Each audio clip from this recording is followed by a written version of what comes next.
عليكم ورحمة الله وبركاته.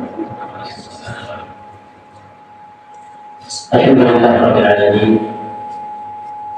والصلاة والسلام على أشرف الأنبياء وأفضل المرسلين نبينا محمد وعلى آله وأصحابه ومن اهتدى بهديه إلى يوم الدين. أشهد أن لا إله إلا الله وحده لا شريك له، وأشهد أن محمدا عبده ورسوله. Kaum sekalian jemaah dirahmati Allah Subhanahu wa taala. Alhamdulillah kita memuji Allah Subhanahu wa taala dalam kesempatan yang mulia ini. Allah kumpulkan kita di tempat yang mulia, di dalam rumah dari rumah-rumahnya, dalam rangka kita berzikrullah, berzikir kepada Allah, dalam rangka kita majlisul ilm, yang semoga perkumpulan kita ini adalah termasuk dalam sabda Rasulullah SAW, "Majtama'a qaumun fi baitin min buyutillah yatluna kitab Allah wa yatadarasunahu bainahum." Tidaklah sekelompok orang berkumpul di dalam rumah Allah, di dalam masjid, mereka membaca ayat Allah, mempelajari ayat-ayat tersebut, illa nazalat alaihim as-sakinah wa ghashiyahum ar-rahmah wa hafathumul malaikah wa dzakarahumullah fi man 'indah. Melainkan orang-orang tersebut akan mendapatkan sakinah, ketentraman, kenyamanan, ketenangan. Wa ghashiyahum ar-rahmah, mereka juga akan diliputi oleh rahmat Allah. Wa hafathumul malaikah, mereka juga akan dibimbing oleh para malaikat. Wa dzakarahumullah fi man 'indah, serta di tempat Allah Subhanahu wa taala memuji mereka di hadapan para malaikatnya, sebagaimana kita mengingat Allah di hadapan orang-orang, maka Allah Subhanahu wa taala pun menyebut kita di hadapan perkumpulan yang lebih mulia dari perkumpulan yang ada di bumi ini. Allah taala berfirman dalam hadis kursi, وَمَنْ ذَكَرَنِي فِي مَلَئٍ ذَكَرْتُهُ فِي مَلَئٍ خَيْرًا مِنْهُ. Barang siapa yang mengingatku di tengah-tengah kerumunan, di tengah-tengah orang banyak, maka aku juga akan mengingatnya di hadapan perkumpulan yang lebih baik dari perkumpulan mereka yang ada di dunia ini. Salawat dan salam semoga senantiasa terlimpahkan kepada Nabi yang mulia Nabi Muhammad sallallahu alaihi wasallam, berikut kepada para keluarga beliau, anak istri beliau, para sahabat, dan orang-orang yang sedang mengikuti hingga akhir zaman. Akhwan yang berbahagia Allah Subhanahu wa taala, malam ini kita lanjutkan lagi pembahasan kita dalam kitab Al-Usul Ats-Tsalatsah, 3 landasan utama, di mana malam hari ini kita akan masuk ke dalam muqaddimah yang ketiga dari Usul Ats-Tsalatsah. Sebagaimana kita ketahui, Usul Ats-Tsalatsah mencakup 3 dasar utama, yaitu mengenal Allah, mengenal agama, mengenal Rasulullah sallallahu alaihi wasallam. Namun sebelum masuk dalam pokok pembahasan tersebut, Al-Mu'allif rahimahullah ta'ala memberikan 3 muqaddimah besar. Muqaddimah yang pertama adalah 4 perkara yang wajib kita ketahui dan pelajari. Muqaddimah yang kedua adalah 3 hal yang mesti kita ilmui dan amalkan. Dan yang ketiga ini adalah tentang hakikat al-Hanifiyah. Apa itu al-Hanifiyah? Qala al-mu'allif rahimahullah, "I'lam arsyadaka Allah li ta'atihi." Ketahuilah, semoga Allah menunjukkanmu, mengarahkanmu untuk taat kepadanya. Ini adalah doa di sela-sela ucapan, seperti sebelum-sebelumnya. I'lam rahimahullah. Kalau sini i'lam, ketahuilah. Apa yang perlu diketahui belum disebutkan, setelah ini disebutkan, tapi diselangi dengan doa. Arsyadakallah li ta'atihi, semoga Allah merahmatimu, atau semoga Allah menunjukkanmu jalan kepada ketaatan. Apa yang perlu diketahui? I'lam anna al-hanifiyyata millata Ibrahim. Sesungguhnya yang namanya Hanifiyah, yang itu merupakan milahnya Nabi Ibrahim. Apa itu Hanifiyah? Yang merupakan jalan Nabi Ibrahim tersebut, an ta'budallaha wahdahu mukhlishan lahud-din. Maksud Hanifiyah adalah engkau beribadah kepada Allah saja, mukhlishan lahud-din, dan engkau dalam ibadah tersebut memurnikan amal hanya untuk Allah Subhanahu wa Ta'ala.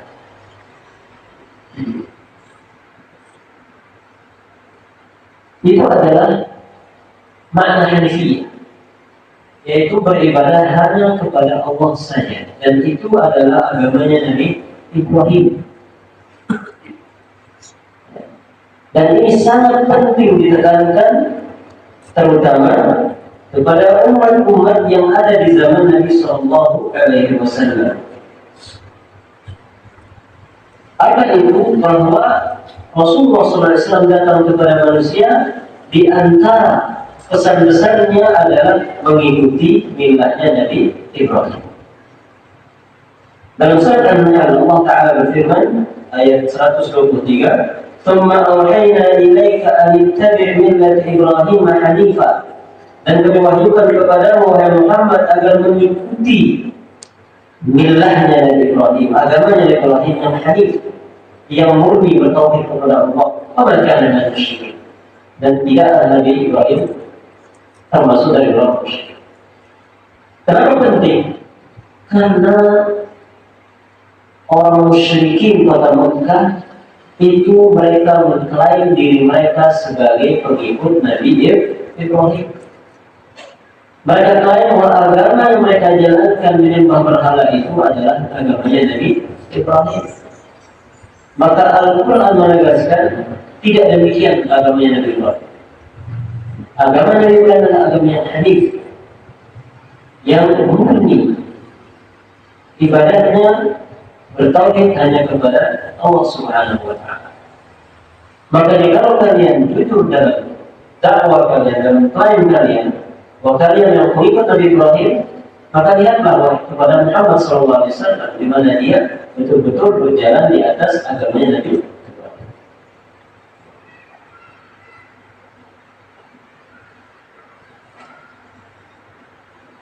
وَبِذَلِكَ أَمَرَ اللَّهُ جَمِيعَ النَّاسِ وَخَلَقَهُمْ لَهَا.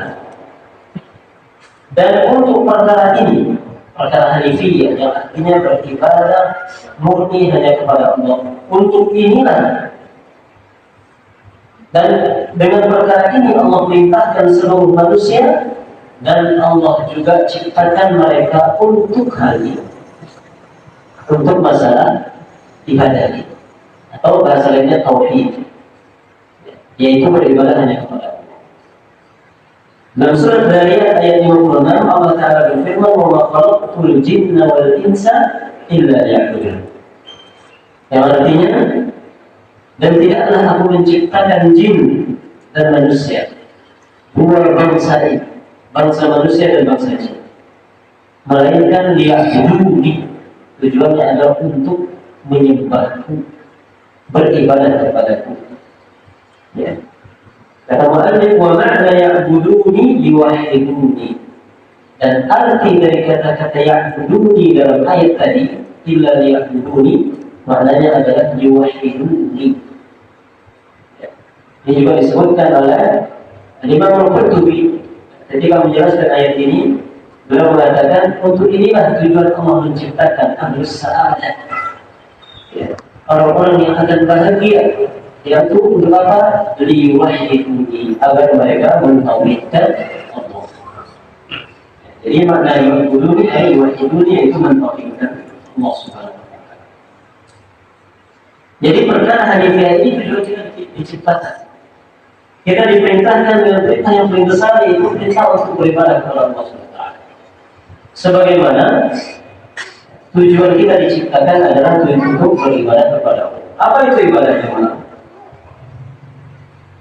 Ibadah secara umum artinya Jadi ada ibadah secara umum, makna umum dengan ibadah makna khusus.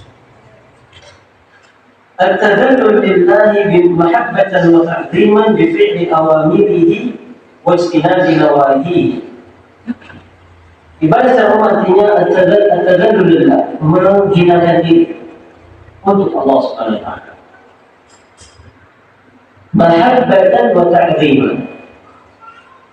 Kita rendahkan diri kita hinakan diri kita, namun bersamaan dengan itu dalam jiwa kita ada rasa cinta dan pengagungan kepada Allah Subhanahu wa taala. Dan itu kita wujudkan bi fi'li awamiri wa ijtinab nawahi, dengan cara mengerjakan perintah-perintahnya serta menjauhi larangan. Al-wajh alladhi ja'at bihi syara'i'uhu, yang sesuai dengan syariat yang telah dicontohkan oleh Rasulullah SAW. Nah, ini ibadah secara umum. Jadi setiap ibadah yang kita lakukan mengandung makna ini. Apa? Makna merendahkan diri, dibarengi dengan pengagungan, dalam menjalankan perintah meninggalkan larangan, dan itu kita lakukan berdasarkan arahan contoh dari Rasulullah SAW. Mau salat, mau puasa, mau haji, mau zakat, dan sebagainya. Adapun ibadah secara khusus, apa artinya? Itu disebutkan oleh Syekhul Islam Ibnu Taimiyah rahimahullah taala dalam mendefinisikan ibadah dengan definisi yang sangat masyhur sekali, yaitu ismun jami'un li kulli ma yuhibbuhu Allah wa yardahu min al-aqwali wal a'mali adh-dhahirah wal batinah. Ismun li kulli ma yuhibbuhu Allah wa yardahu. Yang namanya ibadah kata Syekhul Islam Ibnu Taimiyah rahimahullah adalah sebuah istilah, sebuah nama yang sangat global yang mencakup segala sesuatu yang Allah cintai dan ridhoi. Yang Allah cintai dan ridhoi. Minal aqwali wal a'mal, berupa ucapan dan juga perbuatan. Ibadah itu ada bentuknya perbuatan, ada bentuknya ucapan. Wal batin wal zahir wal batin. Ada yang tampak, ada yang tidak tampak. Ini pengertian ibadah secara khusus. Semua hal yang Allah cintai, yang Allah ridhoi, entah itu ucapan atau perbuatan, entah ia tampak atau tidak tampak. Apa contohnya yang tampak? Banyak sekali, sholat, zakat, haji, membantu orang. Apa yang tidak tampak? Contohnya adalah bertawakal, hati yang bertawakal, takwa, rasa takut. Ya, itu semua adalah ibadah-ibadah yang tidak tampak.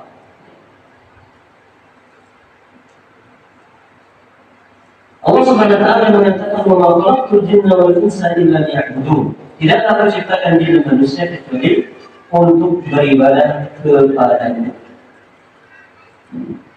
Ini adalah tujuan manusia diciptakan,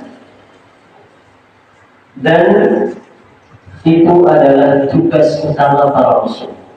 Tugas utama para rasul yaitu menegakkan kalimat la ilaha illallah, yang artinya adalah beribadah hanya kepada Allah Subhanahu wa taala. Dari sisi ibadah, dari kata-kata ibadah ya'budu. Ibadah itu ada dua, ada ibadah kauniyah, ada ibadah syariah.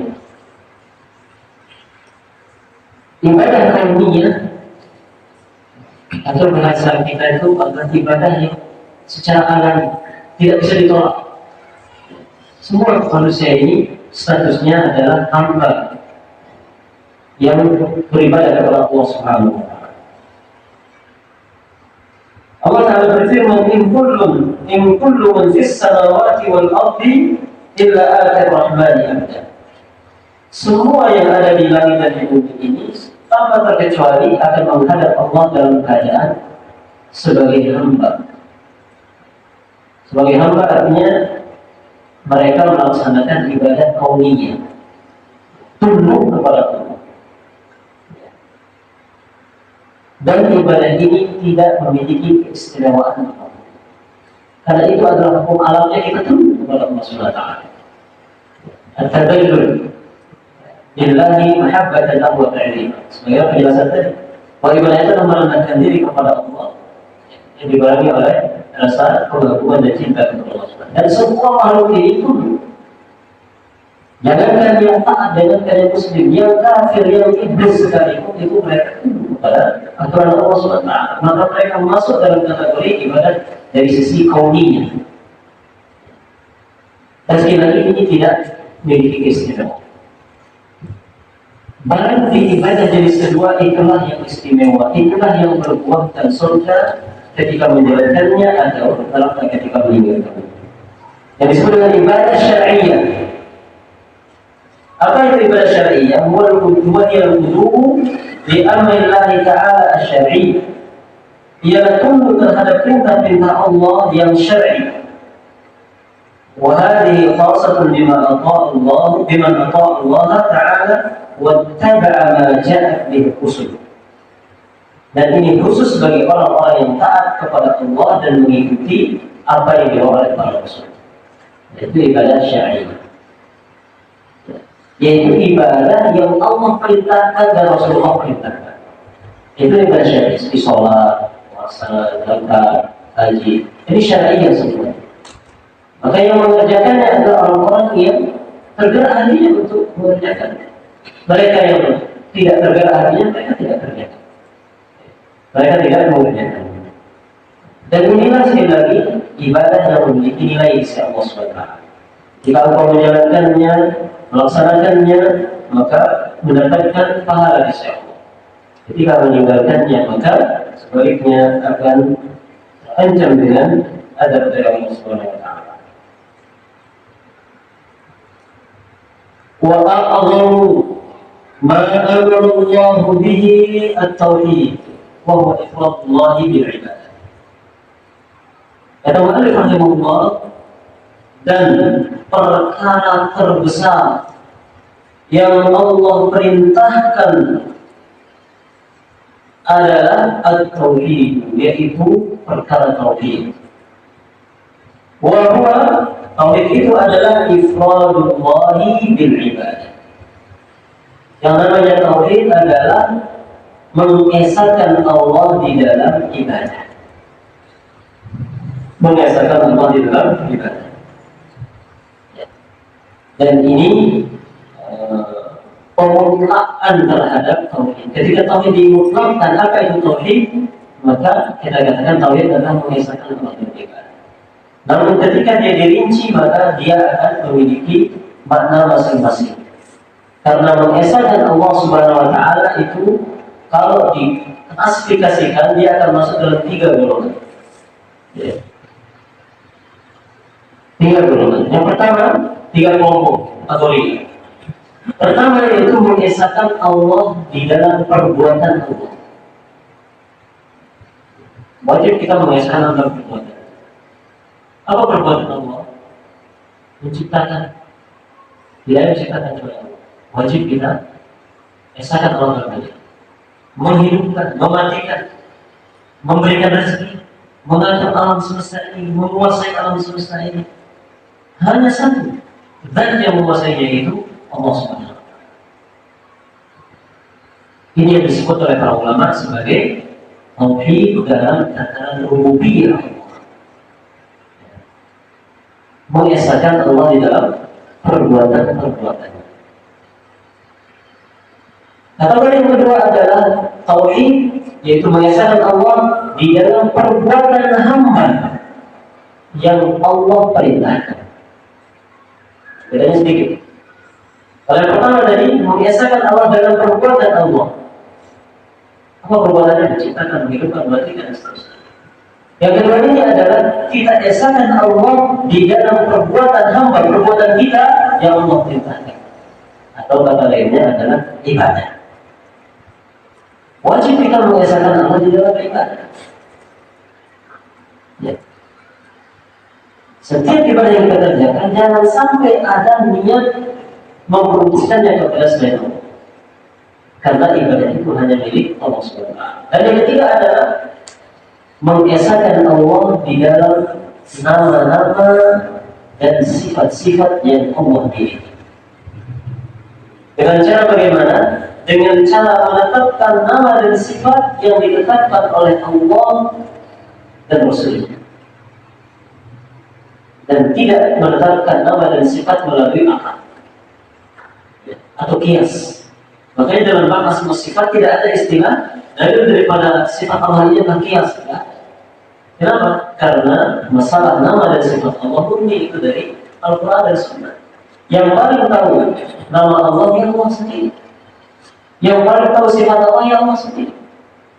Baru yang kemudian yang kedua yaitu Rasulullah SAW. Makhluk yang paling mengenal Allah adalah Rasulullah SAW. Maka untuk menetapkan nama dan sifat Allah itu mutlak sumbernya adalah Al-Quran dan hadis dari Rasulullah SAW. Kemudian prinsipnya bertauhid dalam asal sifat ini adalah jangan pernah ada dalam benak kita ada menyamakan Allah dalam nama dan sifatnya dengan makhluk. Kalau kita menyamakan itu artinya kita berbuat syirik, tidak mentauhidkan Allah SWT. Maka meskipun nama itu sama, nama Allah misalnya Ar-Rahman, Ar-Rahim, Al-Aziz, Al-Ghafur, sama, ada namanya Rahman misalnya di dunia manusia. Boleh nama yang sama tetapi maknanya atau hakikatnya wajib tidak sama. Atau sifat Allah misalnya, di antara sifat Allah adalah Allah itu senang dan marah. Ada hadisnya. Itu cinta itu sifat Allah SWT. Meskipun namanya sama dengan sifat manusia yang memiliki sifat senang, redha dan cinta, tetapi hakikatnya tentu berbeda. Maka tetap kita imani nama-nama itu sesuai dengan apa yang Allah sebutkan, apa yang Rasulullah SAW juga sebutkan dalam hadisnya, namun jangan pernah ada unsur menyamakan. Nah ini dalam bahasa Rasul. Ini tiga kategori kita untuk mentauhidkan Allah Subhanahu wa Ta'ala. Atau bahasa lainnya pembagian tauhid menjadi tiga. Yang pertama itu tauhid rububiyah, yang kedua adalah tauhid uluhiyah, yang ketiga adalah tauhid asma wa sifat. Dan dalam tiga kategori ini wajib kita murnikan tauhid hanya kepada Allah. Yang pertama adalah masalah rububiyah, yaitu meyakini bahwa Allah lah pencipta kita, tidak ada yang lain. Dan ini sesuatu yang sudah ma'ruf, diketahui oleh manusia. Bahkan sebelum Rasulullah SAW datang, umat sudah atau manusia bangsa Arab itu tahu bahwa Allah yang menciptakan mereka. Makanya tidak berlebihan kiranya ketika kita merasakan bahwa orang musyrikin bangsa Arab, kafir Quraisy di zaman itu, ada unsur mereka itu sudah bertauhid. Tapi tauhid yang pertama yaitu dalam tataran mengakui Allah sebagai pencipta mereka.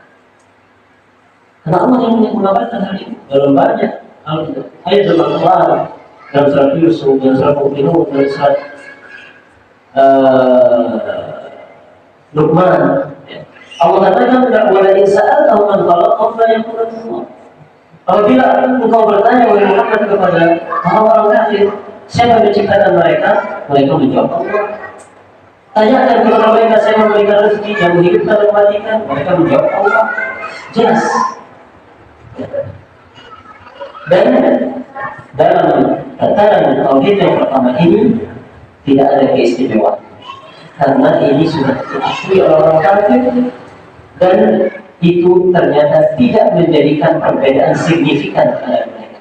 Mereka tetap dengan status kekafirannya. Andaikan itu cukup untuk menjadikan orang beriman, maka pastilah orang-orang kafir Quraisy sebelum datang Nabi Muhammad sudah menjadi orang beriman. Bahkan ketika Nabi datang, Nabi tidak capek-capek itu berdakwah kepada mereka, karena mereka sudah mengakui kerububiyyah Allah Subhanahu wa Ta'ala.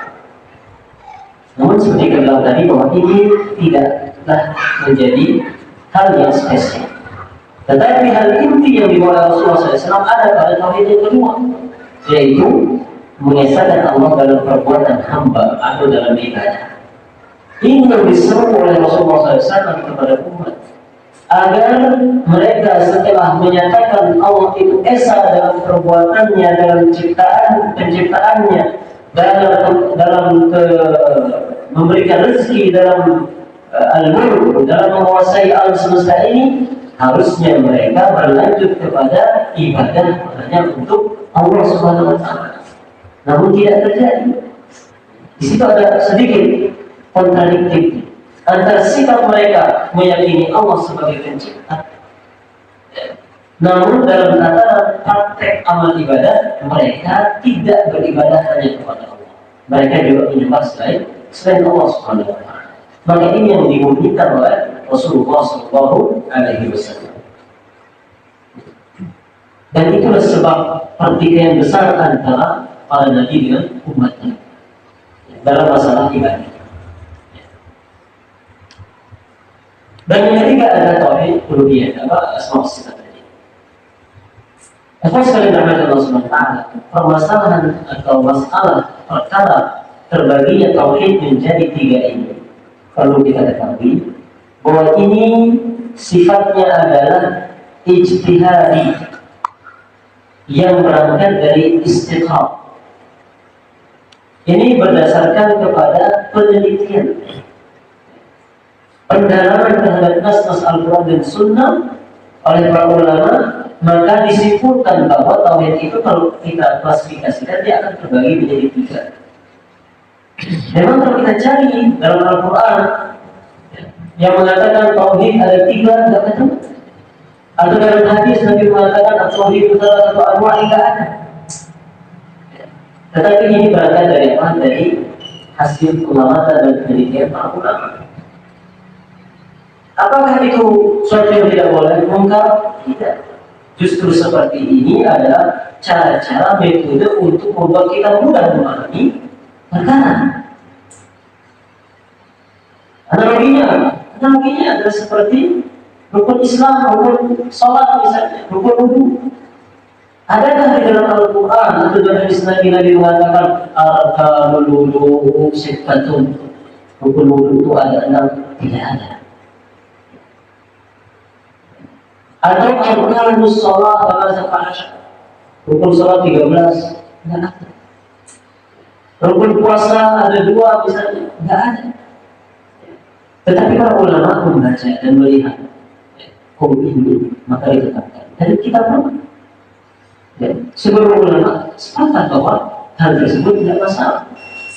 Rukun Islam ada 5, rukun iman ada 6, kemudian rukun wudu ada 6, tidak masalah. Tapi terkadang orang tidak menerima hal itu dalam bab tauhid.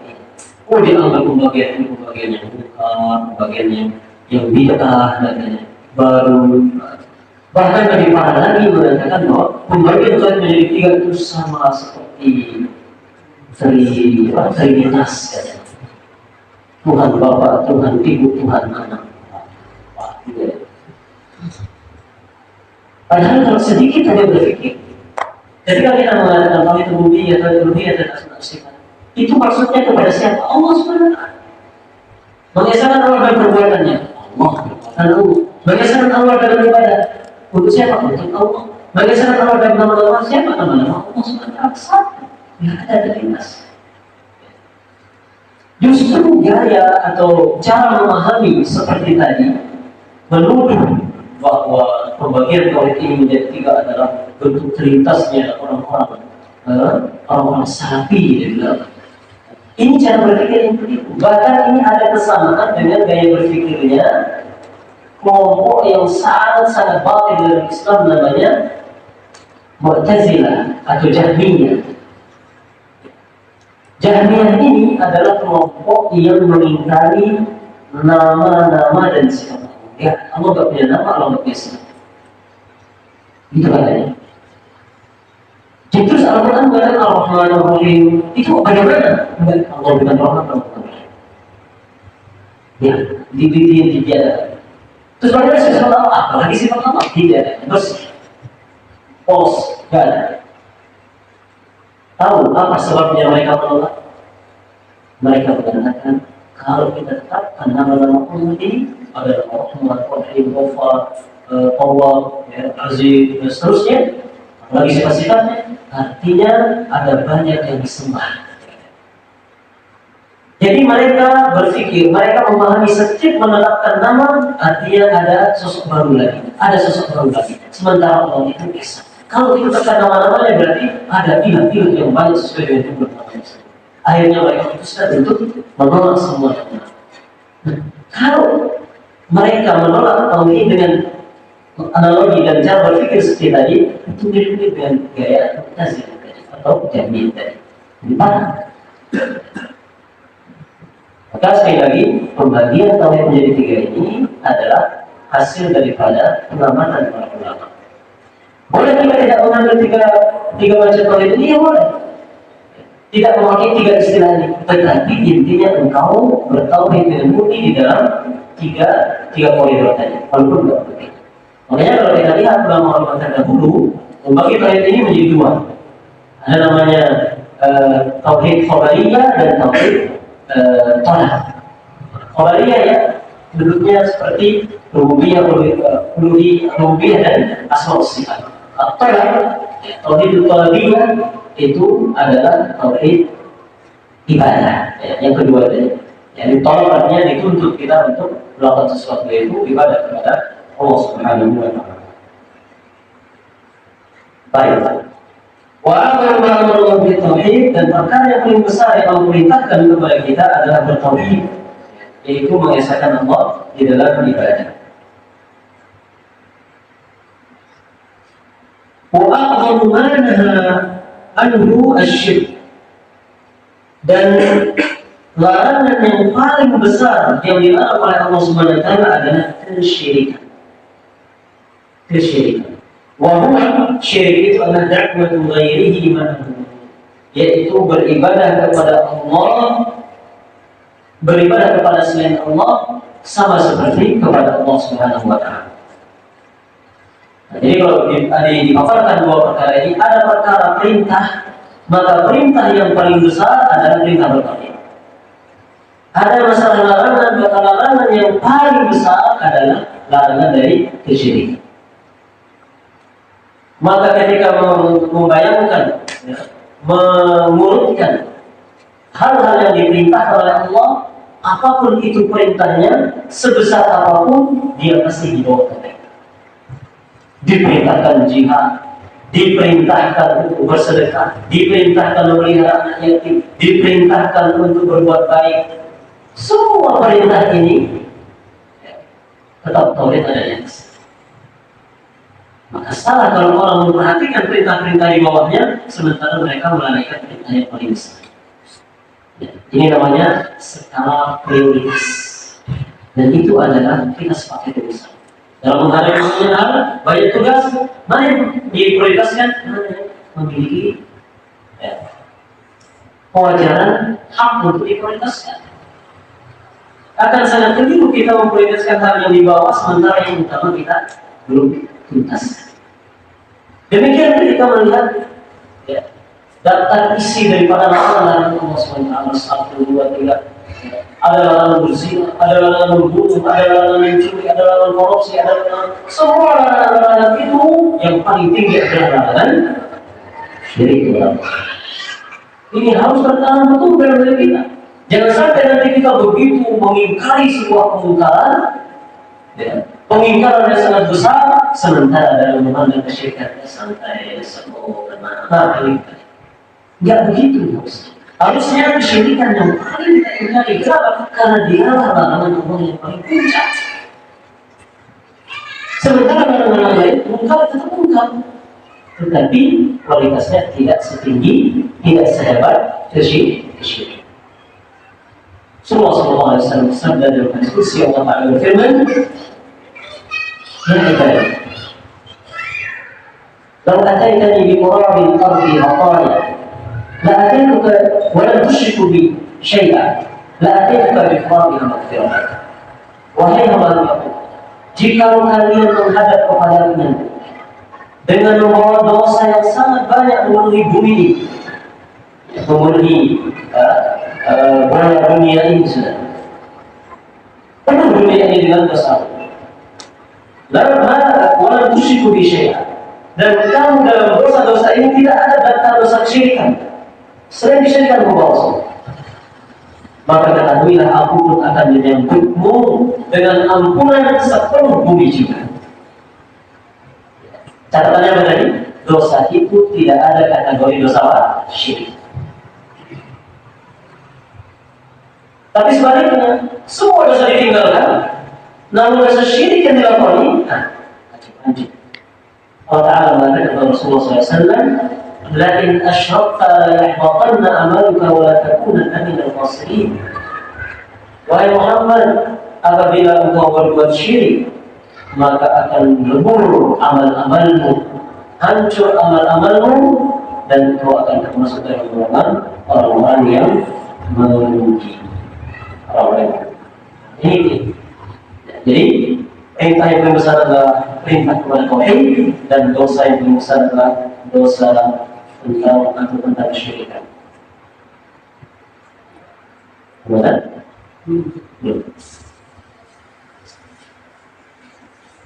tauhid yang akan didapatkan Allah Subhanahu wa taala adalah apa yang disebutkan tadi, yaitu ifradullah bil ibadah. Mengesahkan Allah beribadah. Atau dengan makna yang lebih umum lagi adalah ifradullah subhanahu wa ta'ala bima yakhtassu bi. Tauhid itu adalah mengesahkan Allah di dalam perkara-perkara yang khusus bagi Allah Subhanahu wa ta'ala. Dalam perkara-perkara yang khusus bagi Allah Subhanahu wa ta'ala. Itu adalah tauhid. Dan kata-kata tauhid, istilah tauhid jemaah, sebagian orang tidak menerima kata tauhid, istilah tauhid. Kenapa enggak mengatakan takwa saja, beriman bertakwa? Kenapa istilah tauhid? Sampai istilah tauhid itu mereka kadang tidak mau lagi bagaimana. Maka kita katakan istilah tauhid secara bahasa jelas maknanya adalah mengesahkan. Dan telah ada di dalam hadis yang menyatakan demikian. Di dalam hadis ketika Rasulullah SAW mengutus Mu'adz bin Jabal ke Yaman, Rasul katakan, "Innaka sata'ti qauman ahli kitab." Wahai Mu'adz, engkau akan mendatangi penduduk negeri yang mereka itu adalah ahli kitab. Ya, orang Yahudi atau orang Nasrani. Mereka punya kitab, Taurat, Zabur, Injil, Taurat sama Injil. Artinya mereka ada ilmu tentang agama-agama para nabi. Maka kata Rasulullah SAW, hendaklah hal pertama yang kamu dakwahkan kepada mereka adalah diwahyu, agar mereka bertauhid kepada, mentauhidkan. Jadi ada 4 atau 3 nafas di situ. Nafas pertama mengatakan agar mereka beribadah kepadaku. Yang kedua mengatakan agar mereka bersyahadat kepadaku, bersyahadat kepada Allah. Dan yang ketiga adalah agar mereka mentauhidkan Allah Subhanahu wa taala. Dan itu semua riwayat sahih. Ini ada dalil bahwa kata-kata, diksi kita bilang tauhid itu ada di dalam hadis Nabi Sallallahu Alaihi Wasallam. Adapun yang lebih besar tadi yaitu adalah kesyirikan. Kalau tauhid itu adalah mengesahkan Allah dalam perkara-perkara yang khusus bagi Allah, maka syirik adalah taswiyatu ghairillahi billahi fima huwa min khasa'isillah, yaitu menyamakan kedudukan selain Allah dengan Allah dalam perkara-perkara yang khusus milik Allah Subhanahu wa taala. Apa perkara yang khusus contohnya adalah salat, puasa, doa. Semua ibadah itu adalah hal-hal yang khusus bagi Allah. Maka tidak boleh menyamakan selain Allah dengan Allah Subhanahu wa taala dan Nabi. Bila itu terjadi, maka itu kesyirikan. Makanya Rasulullah SAW sangat-sangat respect terhadap sensitif terhadap hal tersebut. Kalau ada unsur menyamakan Allah dengan selain Allah, bahkan menyamakan Allah dengan diri Rasulullah SAW, Rasulullah langsung bereaksi. Seorang mendatang ke Rasulullah SAW, Masya Allah, Masya Allah. Ucapan dalamnya apa? Tergantung kehendak Allah dan kehendakmu. Rasulullah berkah, Rasulullah maha besar. Ajaratan inilah nikah. Apakah kamu jadikan aku tandingan bagi Allah? Apakah kamu samakan aku dengan Allah? Dari ucapan Masya Allah wa syi'ta, tergantung kehendak dan kehendak Allah dan kehendakmu. Di situ Rasul langsung mencermati bahwa ucapan ini ada unsur kesyirikannya. Dari mana? Karena menggunakan kata-kata dan, kata sambungan. Dan itu akan menunjukkan kesetaraan saya dan kamu. Dan setara. Maka diingkari oleh Rasulullah SAW. Katakanlah Masya Allah. Ucapkan tergantung kehendak Allah saja. Itu ada unsur menyamakan Allah dan diingkari oleh Rasulullah SAW.